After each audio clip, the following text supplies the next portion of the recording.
সন্দেশখালীতে অস্ত্র উদ্ধারে আমেরিকা যোগ। সিবিআই এর দাবি, যেসব অস্ত্র উদ্ধার হয়েছে তার মধ্যে 3টি রিভলভার আমেরিকায় তৈরি। কেন্দ্রীয় গোয়েন্দাদের এও দাবি, এমন সব অস্ত্র উদ্ধার হয়েছে যা খোলা বাজারে বিক্রি হয় না। সিবিআই সন্দেহ, জাল নথি দিয়ে ডার্কনেট ব্যবহার করে এই সব অস্ত্র কেনে শেখ শাহজাহান।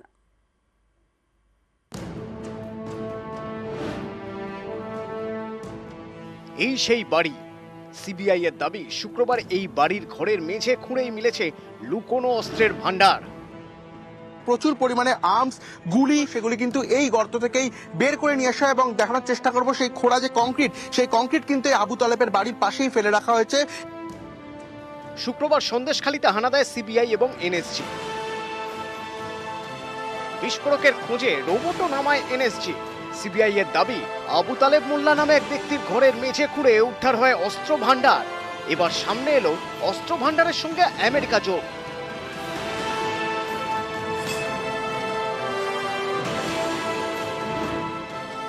সিবিআই এর দাবি, উদ্ধার হওয়া অস্ত্রশস্ত্রের মধ্যে 3টি রিভলভার মার্কিন মুলুকে তৈরি।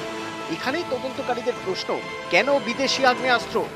সিবিআই এর দাবি, উদ্ধার হওয়া অস্ত্রশস্ত্রের মোট মূল্য প্রায় 50 লক্ষ টাকা। এই টাকা কোথা থেকে এলো? বাজেয়াপ্ত করা যে অস্ত্রগুলি, সেগুলির আনুমানিক মূল্য মোট 50 লক্ষ টাকা, অর্থাৎ এক একটি আগ্নেয়াস্ত্র প্রায় 3 থেকে 3.5 লক্ষ টাকায় কেনা হয়েছিল বলে সিবিআই সূত্র থেকে খবর।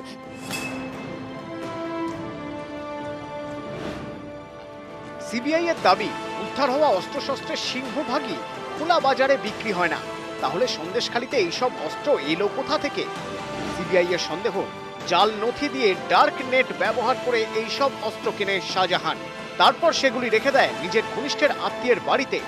সেই আবু তালেব মোল্লার সরবেরিয়ার এই বাড়ির মেঝে খুঁড়েই অস্ত্রের ভান্ডার উদ্ধার হয়েছে বলে দাবি সিবিআই এর। ভয় তো এমনি হবে, তো ভয় হবে না? বাড়ির ধারতে যদি একটা জিনিস উদ্ধার হয় তো ভয় তো হবে।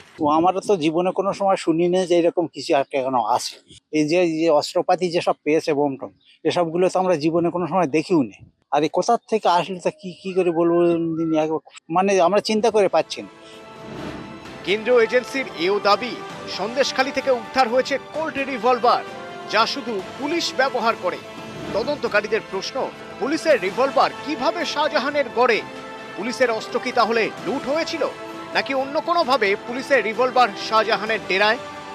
এই সব প্রশ্নের এখন উত্তর খুঁজছে সিবিআই। নিউজ 18 বাংলা।